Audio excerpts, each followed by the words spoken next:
지난 주부터 요나서를 읽고 있습니다. 총 4주간에 걸쳐서 우리 한번 성경 공부해보자 라는 마음으로 요나서를 시작했습니다. 요나서 다시 읽으니까 너무나 무겁고 너무나 엄중한 오늘의 시기에 우리 교회에게 해주는 말씀이라는 것을 조금씩 찾아가고 있습니다. 오늘 이 강을 통해서 우리 교회가 주님의 빛을 다시 찾으려면 세상에서 빛과 소금이 되라고 하셨던 그 말씀을 지키려면 어떤 것을 해야 될까라는 것을 오늘 요나서 2장을 통해서 살펴보고자 합니다. 요나가 어디로 가야 됩니까 원래?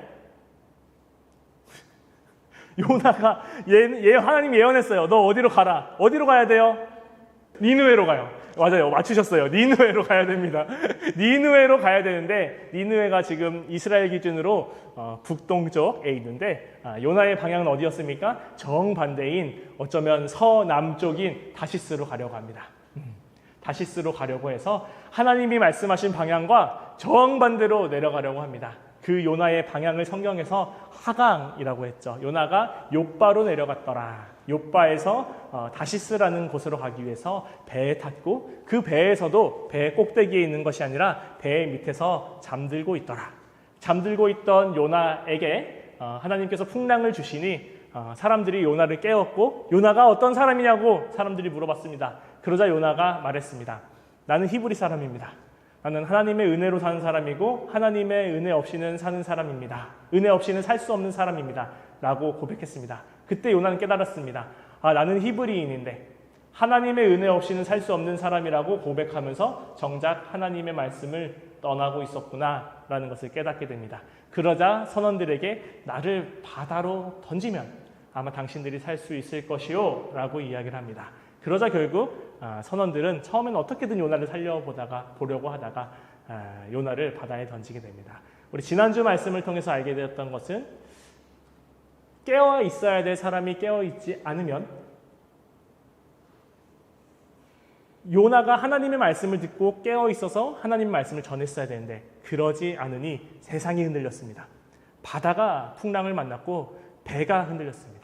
하나님께서 오늘날 우리에게 교회에게 그 하나님의 말씀을 주셨습니다. 그런데 교회가 잠들어 있으면 교회가 주님의 빛을 발하지 못하고 주님의 말씀을 전하지 못한다면 아마 어쩌면 세상이 흔들릴지도 모릅니다. 전쟁이며 기후위기며 여러 가지 폭력과 엄중한 이 세상 속에서 우리 교회가 깨어 있어야 되지 않을까라는 것을 지난주 요나 1강의 말씀을 통해서 알아봤습니다. 여기까지 복습입니다. 복습입니다. 이제 요나 2강을 들어가려고 합니다. 방금 말씀드린 것처럼 요나는 제일 낮은 곳이라고 여겨지는 그 바다에까지 던져졌습니다. 그러나 1장 17절 말씀을 통해서 우리가 알 수 있는 것은 무엇이냐면 그 바다마저도 사람들이 죽음이라고 생각하고 끝이라고 생각했던 그 곳마저도 하나님의 영향력이 미치고 있었습니다. 거기서부터 요나가 다시 시작할 수 있게 되었습니다. 하나님은 그 바다에 물고기를 미리 예비해 놓으셨고 그 물고기로 말미암아 요나에게 어떤 행위를 하게끔 하는데 그 말씀을 좀 찾아보고자 합니다. 하나님은 나는 히브리 사람입니다 라는 고백을 통해서 자기 정체성을 깨달은 요나를 니느웨로 바로 보내지 않습니다. 먼저 물고기 뱃속으로 보내십니다. 지난주에 예배에 대해서 설명을 드릴 때 우린 예배 맨 마지막에 제가 축도를 함으로써 여러분을 세상으로 파송한다. 그리고 여러분은 세상 속에서 잠들어 있지 말고 파송된 우리가 삶의 예배를 계속 드리는 것이다 라는 이야기를 했지 않습니까? 자, 그건 예배의 마지막이라면 예배의 첫 부분에는 어떤 우리 이런 예전적 의미가 있는지 여러분 우선 좀 설명을 해드리겠습니다. 예배의 첫 부분은 부름입니다. 파송되었던 우리를 주님께서 다시 불러 모으신 것입니다. 왜냐하면 우리의 튜닝이 다 나갔기 때문이에요. 이상 끽끽 소리 내고 이상해졌기 때문입니다. 그래서 우리를 다시 불러 모으셔서 다시 튜닝을 하는데 중요한 것은 무엇이냐면 우리는 다시 돌아왔는데 우리가 지금 틀린 것을 알지 못합니다. 우리가 지금 세상 속에서 늘어지거나 당겨져서 우리의 소리가, 우리의 삶이 그리스도의 향기로서의 소리와 향기를 내지 못하고 있는데 우리는 그것을 깨닫지 못하고 있습니다. 그래서 주님이 우선 우리가 지금 뭔가 잘못되고 있어 라는 것을 깨닫게 하기 위해서 원래 전통적인 예배에서는 제일 먼저 죄의 고백이라는 것을 합니다. 모인 우리가 우선 주님 앞에서 죄의 고백을 합니다. 가톨릭에서 혹시 내 탓이요 하는 것을 본 적이 있으십니까? 그게 그런 겁니다. 우리가 먼저 주님 앞에 나왔을 때 우리가 죄인인 것을 먼저 주님께 고백하고 인정하고 그 죄인인 상태로부터 주님이 회복시켜 나가는 것이 예배라는 하나의 순서의 의미입니다. 그래서 마지막에는 지난주에 말씀드렸던 것처럼 회복된 우리가 다시 파송되는 것. 이 끊임없는 반복을 통해서 조금 더 주님 닮은 백성으로서 성장해 나가는 게 우리 예배의 목적이죠. 그래서 이 죄의 고백 관련해서 우리는 당신은 죄인입니다 라고 할 때 공감하시는 분들은 어떤 의미에서 죄인인 걸 공감하시나요? 무단횡단한 거 나쁜 일이긴 한데 성경에서 말하는 죄는 아닌 것 같아요. 누구의 돈을 뺏었나요? 자수하세요. 그러면 안 됩니다. 네, 어떤 죄를 성경에서 말하냐면 죄라는 말은 히브리어로 하타라는 말이고 헬라어로 하마르티아라는 말인데 주님의 방향으로부터 벗어난 것을 죄라고 합니다. 오늘 요나의 모습이죠. 요나는 하나님이 니느웨로 가라고 했는데 반대로 갔잖아요. 그게 죄예요. 우리 삶에서 하나님이 가시라고 하는 방향으로부터 반대로 가는 것, 그것이 바로 죄라는 것입니다. 성경이 말하는 죄는 이것입니다. 하나님으로부터 멀어지는 것. 우리가 어쩌면 하나님 없이 살 수 있다고 생각하는 것. 그리고 하나님이 보내시는 자리보다 내가 가려는 자리가 조금 더 안전할 것이라고 생각하는 것. 그게 성경이 말하는 오늘 특별히 요나서를 통해서 말하는 죄인입니다. 놀랍게도 이 죄, 하타라는 말의 반대는 야라라는 말인데 그 말을 통해서 여러분 잘 아시는 토라라는 말이 나옵니다. 토라는 율법이라는 말과 동시에 유대인들에게 이 말씀입니다. 그러므로 이 요나서를 통해서 오늘 우리 그리스도인에게 주시는 말씀은 무엇이냐면 죄는 이 말씀으로부터 멀어지는 것. 하지만 우리가 하나님께로 가까워진다는 것은 무엇이냐면 우리의 선한 양심도 물론 있겠지만 다시 이 말씀 앞에 서는 것. 주님이 우리에게 어떻게 말씀하시려는지를 기도를 통해 듣고 말씀을 통해 읽고 하나님이 말씀하시는 것들을 깨달아 알고 그 주님이 말씀하시는 방향으로 가려는 것. 그것이 우리 그리스도인들에게 필요하겠다라는 것입니다. 사랑하는 신함교회 청년 여러분, 여러분은 지금 어디쯤 있습니까? 하나님의 말씀과 가까이 있습니까? 아니면은 하나님과 말씀과 떨어진 그런 죄의 상태에 있습니까? 이 죄로 계속 가다 보면 어떻게 되냐면 여러분 성경 말씀 한번 찾아보겠습니다. 로마서 6장 23절.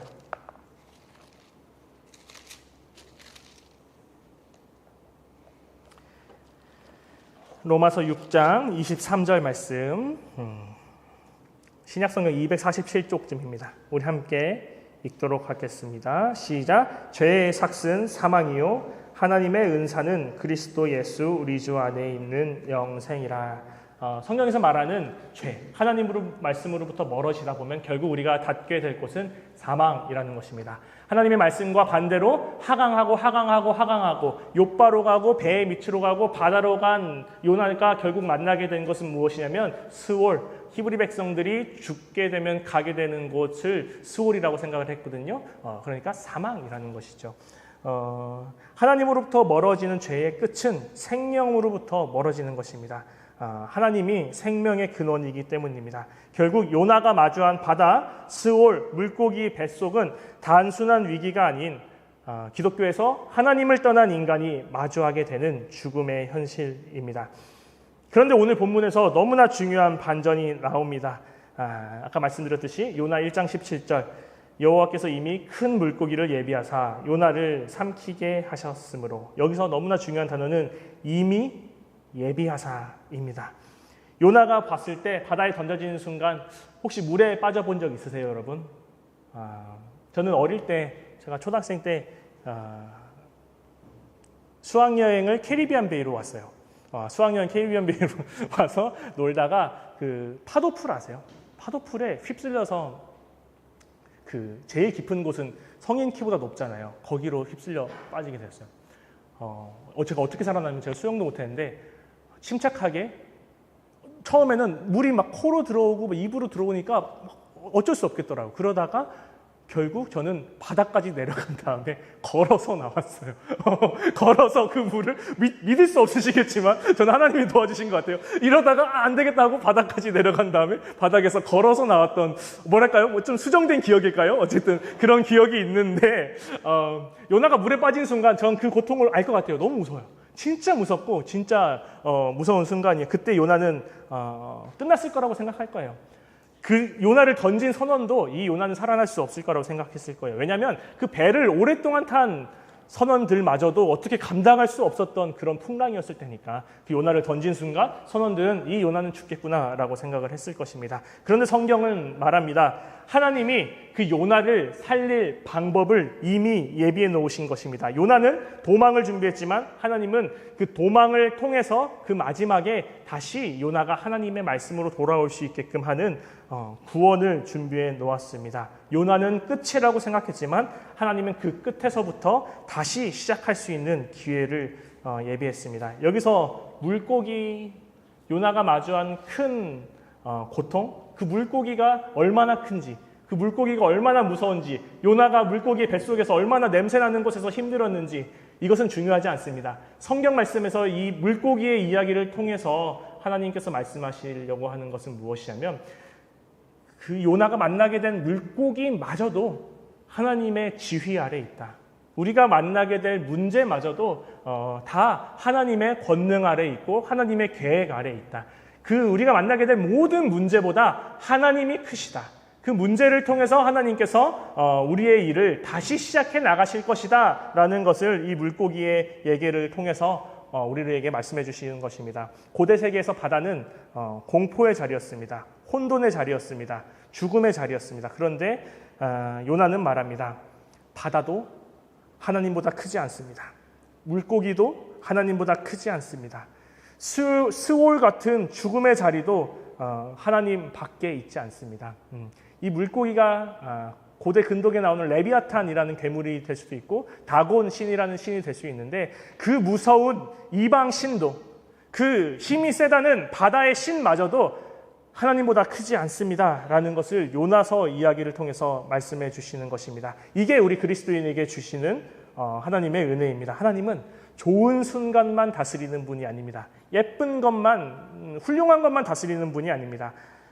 하나님은 우리의 성공만 사용하시는 분이 아니시라는 것입니다. 하나님은 죽음이라고 여겨진 바다도 사용하시고, 하나님은 우리 인생의 끝이라고 생각하는 물고기도 사용하시고, 하나님은 우리가 실패라고 생각하는 자리에서도 일하고 계시고, 하나님은 우리가 죽음이라고 생각하는 그곳에서부터도 하나님은 그 죽음보다도 커져서 그 죽음을 통해서 우리를 위해서 일하고 계신다는 것을 요나서 말씀을 통해서 이야기하는 겁니다. 그 다음에 이제 그 죽음 앞에서 잠깐 살게 된 요나가 기도를 하게 되는데 이 기도가 바로 회개 기도입니다. 하나님, 제가 하나님께로 돌이키겠습니다. 그런데 이 회개 기도는 구체적인 우리의 잘못을 요구하는 것이 아닙니다. 예를 들어서 하나님, 제가 니느웨로 갈게요 라든지 하나님, 제가 다시스로 가려고 했던 것 용서해 주세요. 하나님, 제가 선원들을 위험하게 했던 것 용서해 주세요. 이런 구체적인 죄의 고백이 아니라 요나는 지금 자기의 상태, 자기의 실존적인 고백을 통해서 내 실존이 하나님께로 돌이키길 원한다라고 이야기합니다. 내가 받는 고난으로 말미암아 여호와께 불러 아뢰었더니, 내가 스올의 뱃속에서 부르짖었더니, 내가 주의 목전에서 쫓겨났을지라도 물이 나를 영혼까지, 여기서 영혼은 히브리인들에게 목구멍이거든요. 이 물이 내 목구멍까지 차오르는 자신의 이런 상황을 하나님께 이야기하며 내가 하나님께로 다시 돌이키겠습니다 라는 것입니다. 이게 너무나 중요합니다. 죄의 고백은요, 내가 지금 어떤 상태에 있는지를 잘 보는 것입니다. 죄의 고백, 제가 지난주에 말씀드렸던 파송이 없는 그리스도인들도 문제지만 저는 더 문제가 무엇이냐면 죄의 고백 없는 파송은 더 문제인 것 같아요.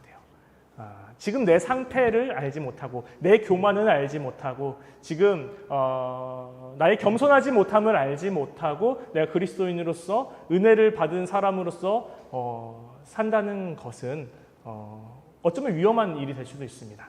내가 죄인인 것을 모르고 내가 선교하려고 할 때 어쩌면 그것은 폭력이 될 수도 있고요.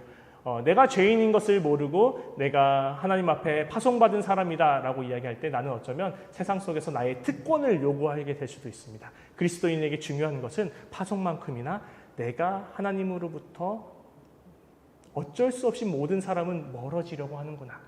하지만 내가 억지로 다시 돌이켜서 주님께 은혜를 구하면서 끊임없이 우리의 삶이 다할 때까지 하나님을 향해 달려가야겠구나라는 것을 생각하는 것, 그것이 이 요나의 이 죄의 고백을 통해서 우리에게 알려주는 것입니다. 요나는 물고기 뱃속에서 비로소 알게 됩니다. 나는 하나님을 떠나서 살 수 없는 사람이 아니구나. 나는 은혜 없이는 살 수 없는 사람이구나.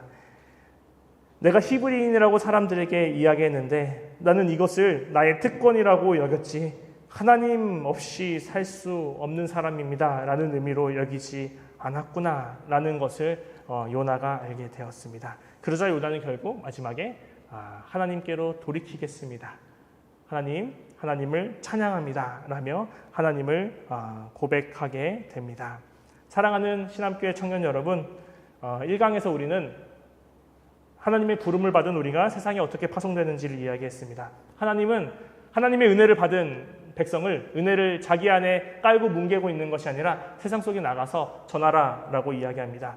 그런데 2강은 여기서 우리에게 한 가지를 더 이야기하는 것입니다. 하나님은 우리를 보내시기 전에 먼저 죄인 되었던 우리를 예배자로 회복시키십니다. 요나는 곧장 니느웨로 가지 않습니다. 먼저 물고기 뱃속에서 기도합니다. 기도하면서 자신의 죄를 바라봅니다. 이것도 우리도 똑같습니다. 우리가 예배 자리에 나와서 우리의 죄를 한번 살펴보십시오. 우리의 삶이 하나님의 말씀과 얼마나 떨어져 있었는가? 우리의 삶이 주님이 우리를 부르신 그 자리와 얼마나 떨어져 있었는가? 우리의 매일매일 우리가 고군분투하는 우리의 일상이 하나님과 어떻게 연결되어 있고 어떻게 연관되어 있는가? 요나서 2장은 이거를 좀 생각해 보자라는 것입니다. 우리의 의로 니느웨로 가면 안 됩니다. 우리가 니느웨로 가는 이유는 하나님이 보내셨기 때문입니다. 우리의 의로 우리가 잘남을 가지고 세상을 향해서 회개하라고 얘기해서는 안 됩니다. 우리는 하나님께서 우리를 통해서 세상에 나가라라고 이야기했기 때문에 우리는 그 말씀에 순종해서 나가는 것입니다. 우리는 물고기 뱃속에서도 하나님만 붙들어야 됩니다. 구원이 나의 자격이 아니라 여호와께 속한 것을 우리는 믿어야 됩니다. 그러므로 여러분 이제 말씀을 맺고자 합니다. 우리가 오늘 붙들어야 될 말씀은 이것 하나입니다.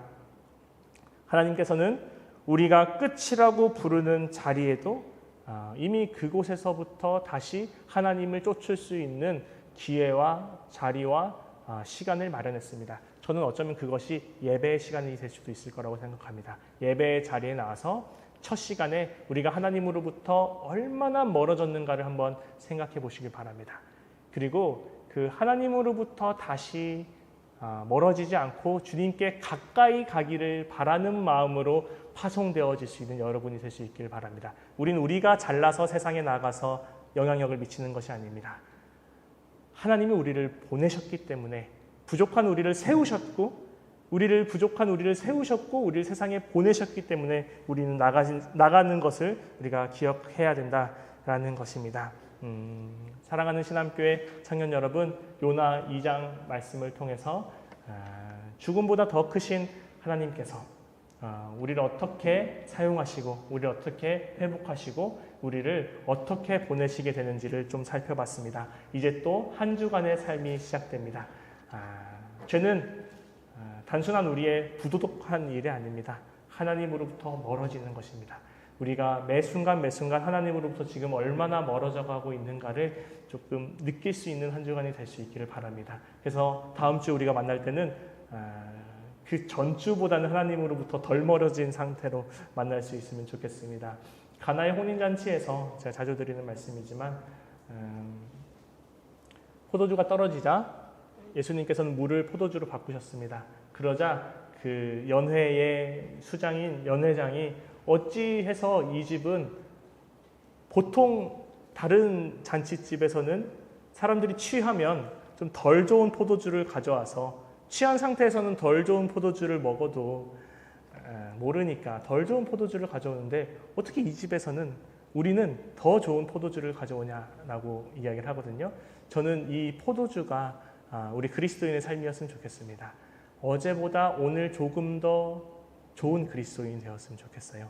지난주보다 이번 한 주 조금 더 하나님과 가까운, 주께 가까운 우리가 되었으면 좋겠습니다. 그래서 사람들이 놀라는 거죠. 어떻게 저 사람은 매주 성장하냐? 어떻게 저 사람은 인품이 매주 더 깊어지냐? 어떻게 저 사람은 매주 더 그리스도, 저 사람들이 따른다는 예수를 닮아가려고 우리의 삶 속에서 노력하는가? 세상을 놀래켜 줄 수 있는 그런 우리 청년 여러분 다 되실 수 있기를 간절히 주님의 이름으로 축원드립니다.